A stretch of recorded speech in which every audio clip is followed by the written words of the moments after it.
15 millones de ladrillos cocidos bajo el sol de Mesopotamia, 120 leones congelados en su rugido eterno, esculpidos sobre muros de un azul imposible, como si el cielo mismo hubiera descendido a la tierra y decidido quedarse. El año es 605 a.C., y tú estás de pie frente a la puerta de Ishtar.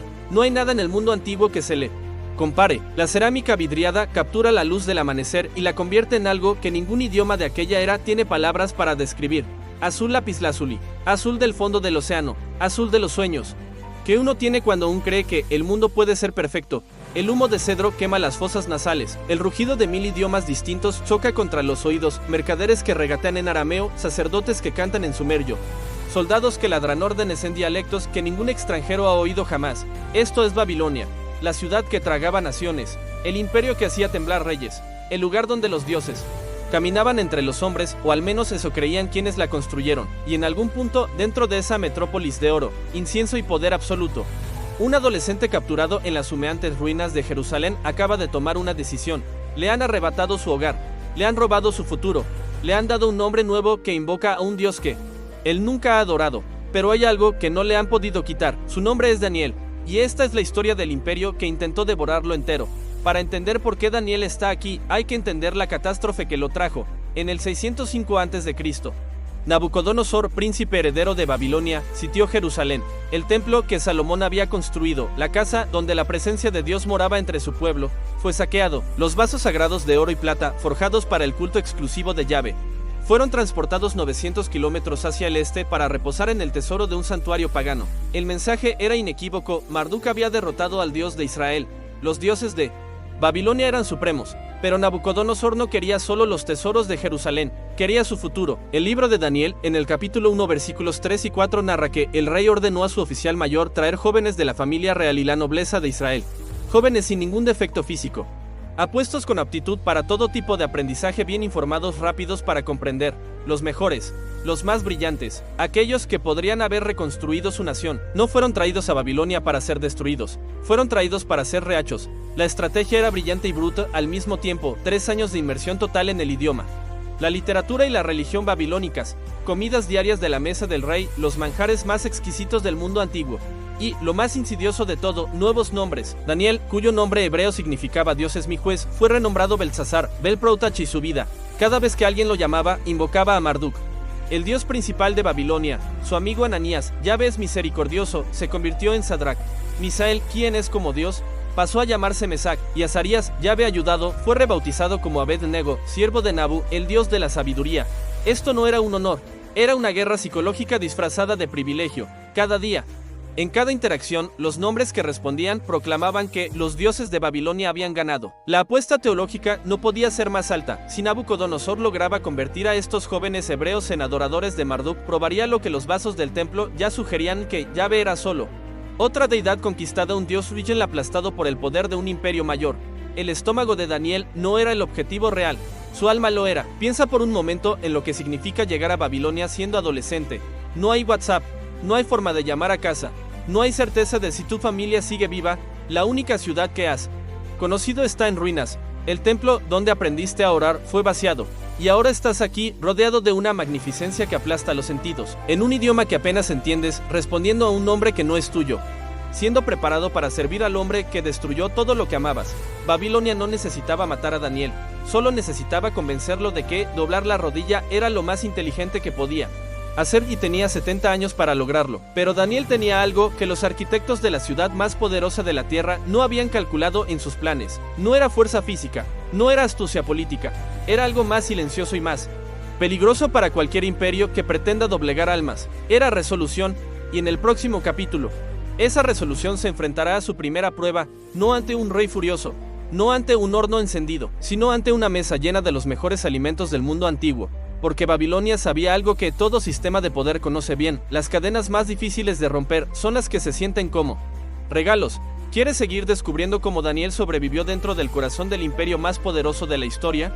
Suscríbete al canal para no perderte el próximo capítulo. Imagina la mesa del rey, no la mesa de un rey cualquiera, la mesa de Nabucodonosor, el hombre que había sometido a Egipto, aplastado a Siria, doblado a Judá y convertido Babilonia en la maravilla visible del mundo.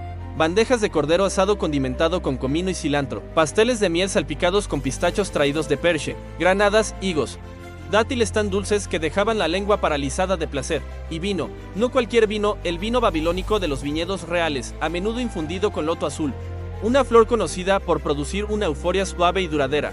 Beber de la copa del rey era entrar en un estado alterado de bienestar. Esto era lo que se ofrecía a Daniel y sus compañeros cada día, alimentos que la mayoría de los habitantes del mundo antiguo solo soñaban con probar una vez en la vida, y era gratuito, un regalo del hombre más poderoso de la tierra. Pero Daniel entendía lo que ese regalo realmente costaba. La carne en esos platos provenía de animales sacrificados a los ídolos babilónicos. El vino había sido derramado en libación ante Marduk antes de llegar a los labios humanos. Comer de la mesa de Nabucodonosor era participar en la adoración de Nabucodonosor, y la palabra que Daniel usa en el capítulo 1, versículo 8, la palabra hebrea Gaal, no significa simplemente el ensuciarse, significa traicionar un pacto, violar un vínculo sagrado. Esto no era ser un comensal exigente, era trazar una línea teológica en la arena. Pero observa cómo Daniel actúa. No organiza una protesta, no denuncia al rey, no hace una escena que lo haría ejecutar antes de que su misión comenzara. En cambio, se acercó al oficial jefe con respeto y con una propuesta concreta: pon a prueba a tus siervos durante 10 días, danos solo vegetales para comer y agua para beber. Luego compara nuestra apariencia con la de los jóvenes que comen la comida real. El oficial estaba aterrorizado, su cabeza rodaría si el rey viera los hebreos en peor estado que los demás jóvenes, pero la calma confiada de Daniel lo convenció de intentarlo. 10 días, solo 10 días. Al final de ese periodo, Daniel y sus 3 amigos lucían más saludables y mejor nutridos que todos los jóvenes que habían festejado con las delicias del rey. La prueba se extendió, la dieta continuó, y al cabo de 3 años, cuando fueron presentados ante el propio Nabucodonosor, el veredicto del rey fue absoluto en todo asunto de sabiduría y entendimiento sobre el que el rey los interrogó. Los encontró 10 veces mejores que todos los magos y adivinos de todo su reino. 10 veces mejores, no un poco superiores, no levemente más capaces. 10 veces. Dios había honrado la fidelidad de Daniel con una evidencia que ni siquiera un rey pagano podía ignorar. La elección que parecía absurda, verduras en lugar de lujo, se convirtió en el fundamento de una influencia que abarcaría imperios, y hay algo profundamente perturbador en esta historia que la mayoría de las personas no ve a primera vista. Daniel no ganó por ser más fuerte que Babilonia, ganó por negarse a dejar que Babilonia lo definiera. Hay una diferencia enorme entre vivir en un sistema y ser consumido por él. Daniel habitó Babilonia durante décadas, aprendió su idioma, estudió su literatura, sirvió a sus reyes con excelencia genuina, pero nunca confundió adaptarse con rendirse. Nunca asumió que, porque el sistema era poderoso, tenía autoridad sobre su identidad más profunda. La victoria en la mesa preparó a Daniel para algo mucho mayor, porque mientras él pasaba sus días estudiando y sirviendo con fidelidad silenciosa, una tormenta se estaba formando en las llanuras afuera de la ciudad. Nabucodonosor había tenido un sueño que lo había dejado despierto, sudando, incapaz de recordar los detalles, pero incapaz también de librarse de la sensación de que ese sueño lo cambiaba todo. Y los magos de Babilonia, todos los expertos del imperio más sofisticado de la tierra, no podían ayudarlo. Solo había un hombre que podía, y ese hombre era el mismo adolescente que había pedido vegetales en lugar del banquete del rey. La noche había sido larga para Nabucodonosor, no la clase de noche larga que viene del trabajo o de la preocupación política. Esta era diferente. Esta era la clase de noche que deja marcas en el alma, que hace que un hombre se despierte con el corazón acelerado y la mente atrapada entre dos mundos sin poder recordar exactamente lo que vio, pero absolutamente incapaz de olvidar que lo vio. El rey había soñado, y el sueño lo había aterrorizado. Convocó a todos los sabios de Babilonia, magos, adivinos, hechiceros, astrólogos, los mejores expertos del mundo antiguo, hombres que habían dedicado sus vidas al estudio de los cielos, a la interpretación de presagios, a la lectura de señales en el vuelo de los pájaros y en las entrañas de los animales sacrificados. El sistema de sabiduría de la civilización más avanzada del planeta estaba reunido en una sola sala, y el rey les hizo una demanda que ninguno esperaba: no solo interpreten el sueño, díganme primero, ¿qué soñé? El silencio que siguió fue el tipo de silencio que precede al desastre. Los sabios intentaron negociar. Cuéntanos el sueño, oh rey, y te daremos la interpretación. Pero Nabucodonosor sabía algo importante: cualquier intérprete puede inventar una explicación si ya conoce el sueño. Lo que quería era una prueba de autenticidad. Si sus sabios realmente tenían acceso a los reinos del conocimiento que afirmaban conocer, entonces deberían ser capaces de revelar lo que él había soñado sin que lo dijera. Los sabios se deshicieron en excusas. No hay nadie sobre la tierra que pueda hacer lo que el rey pide. Y tenían razón. Ningún ser humano, por talentoso que fuera, podía hacer eso. Ningún ser humano. La furia del rey fue inmediata y absoluta. ordenó la ejecución de todos los sabios de Babilonia, y Daniel, aunque no había estado en esa sala, era clasificado como uno de los sabios del reino. La orden lo incluía a él y a sus 3 amigos. Cuando el capitán de la guardia llegó a buscarlo, Daniel no entró en pánico, preguntó por qué. Esta pequeña palabra revela algo enorme sobre el carácter de Daniel, en medio de una sentencia de muerte. Su primera respuesta no fue el miedo sino la curiosidad. Necesitaba entender la situación antes de poder actuar sobre ella. El capitán le explicó. Daniel fue directamente ante el rey y pidió tiempo para dar la interpretación. Esa noche, Daniel y sus amigos oraron. No fue una oración desesperada de última hora. No fue el grito de alguien que solo recuerda a Dios cuando todo lo demás ha fallado. Fue la continuación natural de una vida de oración que ya existía mucho antes de que la crisis llegara. Y durante esa noche, en Daniel las 2:19, el misterio fue revelado a Daniel en una visión. Lo que vino después fue uno de los momentos más extraordinarios de todo el Antiguo Testamento. Daniel describió el sueño de Nabucodonosor con precisión absoluta: una estatua colosal con cabeza de oro fino, pecho y brazos de plata, vientre y muslos de bronce, piernas de hierro, pies de una mezcla de hierro y barro, y luego una piedra, no cortada por mano humana, que golpeó los pies de la estatua y la destruyó por completo, hasta que el viento se llevó el polvo, y la piedra se convirtió en una montaña que llenó toda la tierra. Nabucodonosor cayó postrado ante Daniel, el hombre que había hecho arrodillarse a naciones enteras se arrodilló ante un joven hebreo exiliado. En verdad tu Dios es Dios de dioses, Señor de reyes y revelador de misterios. Esas palabras saliendo de la boca de Nabucodonosor eran tan improbables como los leones de la puerta de Ishtar cobrando vida y echándose a los pies de un extranjero. Y sin embargo, ahí estaban. El rey nombró a Daniel gobernador de toda la provincia de Babilonia y jefe de todos sus sabios. El cautivo se había convertido en consejero. El exiliado se había convertido en el hombre más influyente del reino. Pero la historia estaba lejos de terminar, porque Nabucodonosor había escuchado la interpretación del sueño, había reconocido el poder del Dios de Daniel, y sin embargo, algo en él no podía aceptar por completo lo que eso significaba. Algo en el corazón del hombre más poderoso de la tierra todavía quería ser el que tuviera la última palabra, y ese impulso lo llevaría a construir algo que lo cambiaría todo, una estatua, no la de su sueño que se desmoronaba, la suya propia. Una estatua que nunca caería, 90 pies de altura, 9 pies de ancho, cubierta de oro de punta a punta, erecta en la llanura de Dura, justo afuera de las murallas de Babilonia, visible desde kilómetros de distancia, bajo el sol de Mesopotamia. Una declaración de poder tan monumental que hacía que los propios templos de la ciudad parecieran modestos en comparación.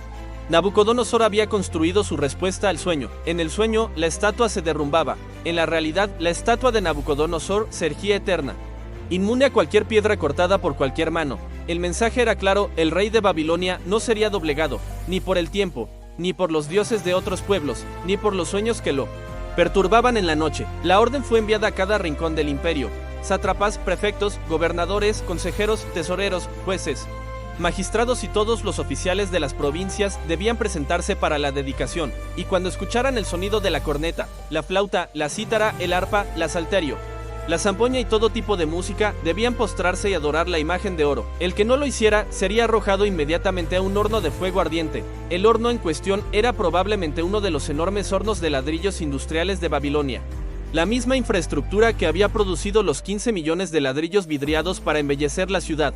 Lo que había construido Babilonia ahora se convertiría en el instrumento de su crueldad. El orgullo del imperio se volvería contra quienes lo desafiaran. Cuando la música sonó, un mar de cuerpos cayó postrado, pero 3 hombres permanecieron de pie: Esdras.M, Esas.AB y de-Enigeo, los amigos de Daniel, los compañeros de Jerusalén, los hombres que habían comido vegetales y bebido agua mientras el resto del reino festejaba con los manjares del rey.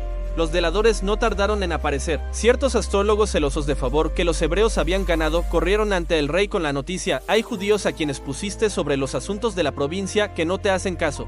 Oh rey, no sirven a tus dioses ni adoran la imagen de oro que has levantado. La furia de Nabucodonosor fue instantánea e infernal, pero en medio de su ira hizo algo revelador: les ofreció una segunda oportunidad. Si ahora estáis listos, cuando oigáis el sonido de la música, para postraros y adorar la imagen que hice, muy bien, pero si no la adoráis, seréis arrojados de inmediato al horno de fuego ardiente. Y luego añadió el desafío que lo definiría todo: ¿y qué Dios podrá libraros de mi mano? La respuesta de los 3 hebreos es una de las declaraciones más desafiantes de toda la escritura. No necesitamos defendernos ante ti en este asunto. Si somos arrojados al horno de fuego ardiente, el Dios a quien servimos puede librarnos, y nos librará de tu mano, oh rey. Pausa. Respira ese momento. 3 hombres, frente al hombre más poderoso de la tierra, con el fuego literalmente ardiendo detrás de ellos. Y dicen con calma perfecta, nuestro Dios puede salvarnos, pero luego viene la línea que separa la fe nominal de la fe real, pero aunque no lo hiciera, queremos que sepas, oh rey, que no serviremos a tus dioses, ni adoraremos la imagen de oro que has levantado, pero aunque no lo hiciera. Esas 4 palabras contienen una teología entera. No estaban negociando con Dios, no estaban afirmando que serían salvados porque eran fieles, estaban afirmando que serían fieles independientemente de si eran salvados. Su obediencia no dependía del resultado. El rostro de Nabucodonosor se contorsionó de furia. Ordenó calentar el horno 7 veces más de lo habitual. 7. El número de la completitud en la cultura semítica. Estaba declarando, os destruiré completamente. El horno se volvió tan intenso que los soldados que arrojaron a los 3 hombres dentro murieron por el calor antes de poder alejarse. Y luego silencio. La multitud esperó los gritos, el olor a carne quemada, la confirmación de que los dioses de Babilonia habían triunfado. En cambio, Nabucodonosor se puso de pie de un salto. ¿Acaso no echamos 3 hombres atados al fuego? Ciertamente. Mirad, yo veo 4 hombres sueltos caminando en medio del fuego y no sufren daño. Y el aspecto del cuarto es semejante a un hijo de los dioses. El hombre que creía ser un dios miraba fijamente hacia el interior de su propio instrumento de muerte y veía algo que ninguna de sus teologías podía explicar. 4 figuras, caminando, libres, intactas. Y una de ellas tenía un aspecto que ningún humano de Babilonia había visto jamás. La mayoría de los intérpretes cristianos ven en este momento una cristofanía, una aparición del Cristo preencarnado, el Hijo eterno de Dios, de pie junto a su pueblo en medio de la persecución. El Dios que un día tomaría carne humana y caminaría hacia su propia ejecución ya estaba caminando a través del fuego con aquellos que confiaban en él. Nabucodonosor se acercó a la apertura del horno. Sadrach, Mesach, Abed-nego, siervos del Dios Altísimo, salid. Emergieron.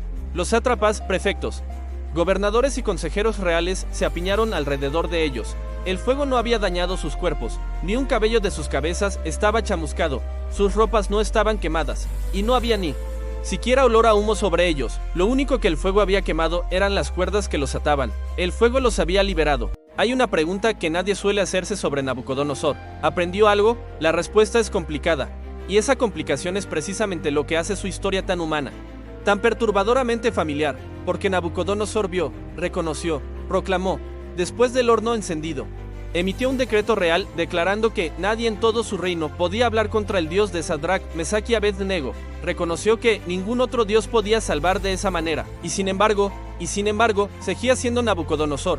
Cada año durante el festival de Akitu, la celebración babilónica de Año Nuevo, el rey participaba en un ritual antiguo y elaborado. En el 5.º día, el sumo sacerdote entraba solo al templo de Sagila. Cuando llegaba el rey, el sacerdote le quitaba la corona, el cetro y el collar real. Luego abofeteaba al rey con fuerza, le jalaba las orejas.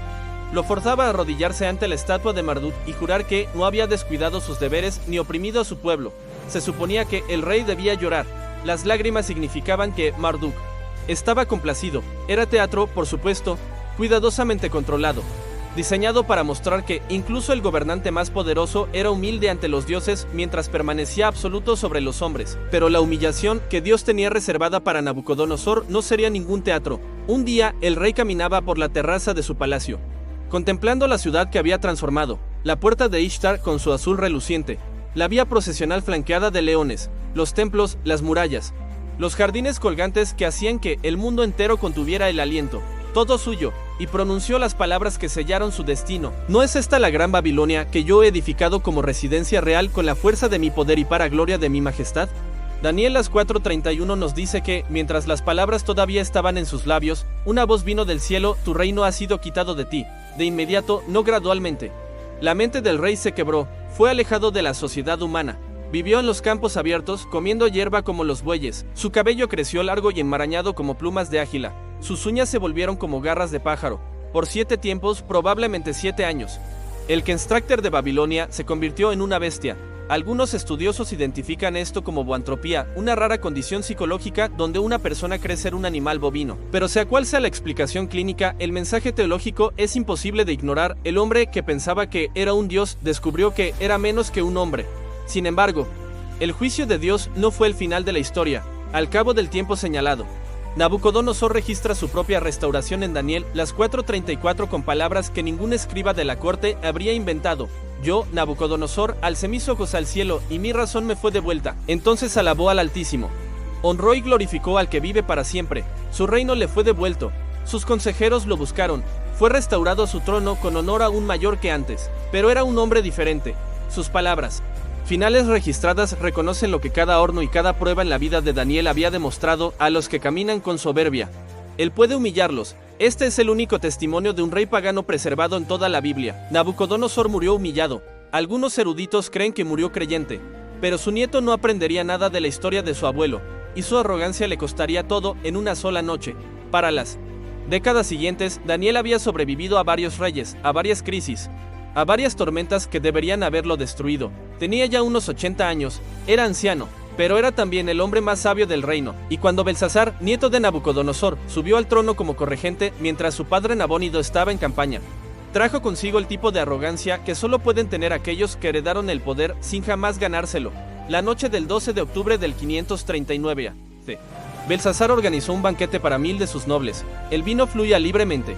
Las esposas y concubinas llenaban el salón. La música y las risas resonaban en las paredes enyesadas. Afuera de esas murallas, el ejército persa de Ciro el Grande estaba acampado a lo largo del Éufrates. Pero adentro, la fiesta continuaba, y entonces Belsasar cometió su error fatal. Ordenó a sus sirvientes traer los vasos de oro y plata que Nabucodonosor había tomado del templo de Jerusalén, los vasos sagrados, las copas desde las que los sacerdotes habían derramado ofrendas a Yahvé. Belsasar los llenó de vino, los distribuyó entre sus invitados y sus concubinas, y los utilizó para brindar a los dioses de oro, plata, bronce, hierro, madera y piedra. Esta no fue una blasfemia casual, fue un desafío deliberado. Una declaración pública de que los dioses de Babilonia habían demostrado su supremacía sobre el Dios de los judíos. Fue Belsasar mirando directamente al cielo y diciendo: yo gané. De repente, cerca del candelabro, contra el yeso blanco de la pared del palacio, aparecieron los dedos de una mano humana, sin cuerpo, sin rostro, solo dedos.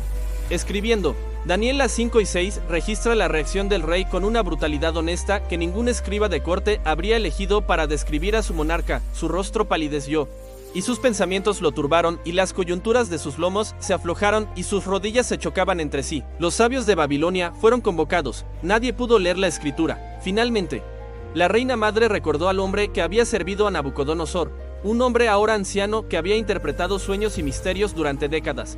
Daniel fue traído ante el rey aterrorizado. Belsasar le ofreció ropas de púrpura, una cadena de oro y el tercer lugar en el reino. La respuesta de Daniel fue medida y cortante a la vez: guarda tus dones para ti mismo y da tus recompensas a otros. Sin embargo, leeré la escritura al rey. Pero antes de interpretar las palabras, Daniel entregó un sermón. Le recordó a Belsasar todo lo que le había ocurrido a su abuelo: la grandeza, el orgullo, la locura, la humillación y finalmente el reconocimiento de que el Dios Altísimo es soberano sobre todos los reinos de la tierra. Y luego, con una claridad que cortaba el aire como una espada: pero tú, su sucesor, no has humillado tu corazón. Aunque sabías todo esto, la sentencia fue leída: Mené, Dios ha contado tu reino, Él le ha puesto fin. Tekel, ha sido pesado en la balanza y hallado falto. Pérez, tu reino ha sido dividido y dado a los medos y persas. Esa misma noche, mientras la fiesta continuaba, los ingenieros persas desviaron el río Éufrates aguas arriba. El nivel del agua bajó. Los soldados de Ciro caminaron por el lecho del río, pasando por debajo de las murallas que Nabucodonosor había construido para ser inexpugnables. Las puertas a lo largo del río, inexplicablemente, habían sido dejadas abiertas. Antes del amanecer, Belsasar estaba muerto. El imperio que había tragado naciones fue el mismo tragado por la historia. El imperio que había capturado a Daniel había desaparecido. Pero Daniel seguía aquí, ahora sirviendo bajo su tercer reino, el imperio persa, con el mismo espíritu de excelencia que lo había distinguido bajo Nabucodonosor. Darío el Medo reconoció las cualidades extraordinarias de Daniel, su sabiduría, su integridad, su espíritu excelente, y planeaba ponerlo sobre todo el reino. Esto no agradó a los otros administradores. Investigaron sus finanzas, examinaron sus decisiones, estudiaron sus relaciones, revisaron cada aspecto de su vida pública y privada durante décadas de servicio, y encontraron nada: sin corrupción, sin negligencia, sin sombra de escándalo. Su conclusión, registrada en Daniel 6 y 5, es uno de los mayores elogios que un hombre puede recibir de sus enemigos. No encontraremos ningún motivo de acusación contra Daniel, a menos que lo hallemos en lo concerniente a la ley de su Dios.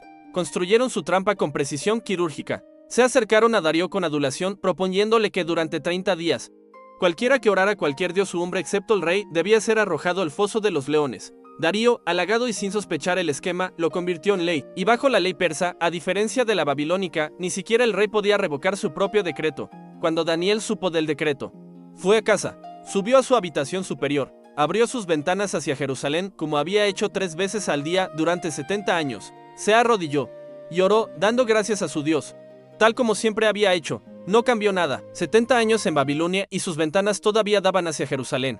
Su cuerpo había estado en el exilio durante 7 décadas. Su corazón nunca había dejado de estar en casa. La oración no era un acto político, no era una protesta pública.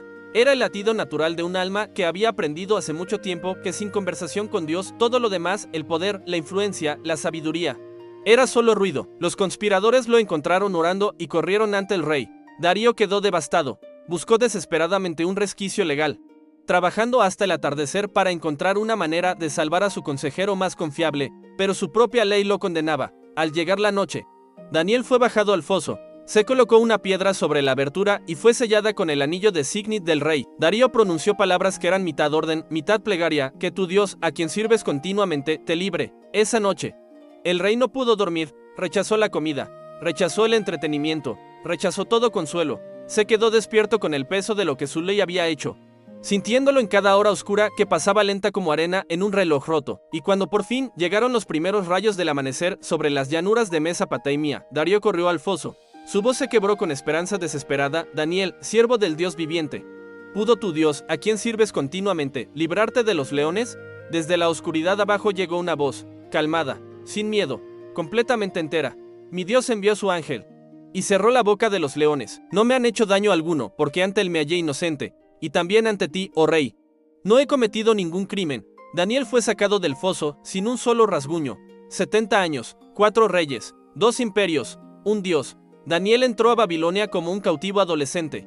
Un niño con un nombre robado, despojado de su tierra, su familia, su futuro. Fue arrojado a una ciudad diseñada para abrumar los sentidos y erosionar el alma. 15 millones de ladrillos relucientes, calles de oro, templos que exhalaban incienso hacia dioses de madera y piedra. Enfrentó la mesa del rey y eligió vegetales en lugar del compromiso. Enfrentó el horno del imperio y sus amigos caminaron a través del fuego con una cuarta figura a su lado. Enfrentó la locura de reyes e interpretó la escritura del cielo en las paredes del palacio. Enfrentó a los leones y durmió entre ellos como si fueran corderos.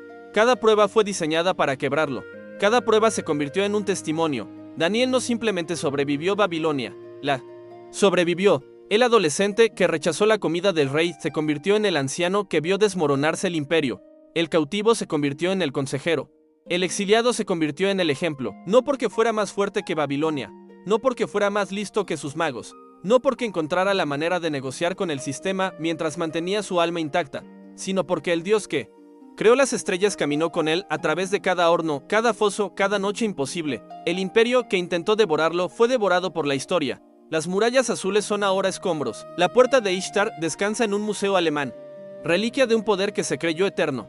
Los leones vidriados están en silencio. Los hornos de ladrillos están fríos. Marduk no tiene sacerdotes. El palacio de Nabucodonosor es polvo, pero el Dios de Daniel sigue en su trono, y su promesa sigue en pie. A los que le honran, él les honrará. Tú quizás no vives en la antigua Babilonia, pero sabes lo que se siente. La presión de comprometerte, la invitación a doblarte solo un poco, la promesa de que si sigues la corriente, si comes de la mesa del rey, si respondes al nombre que el sistema te da, el éxito seguirá. Cada generación tiene su propia Babilonia.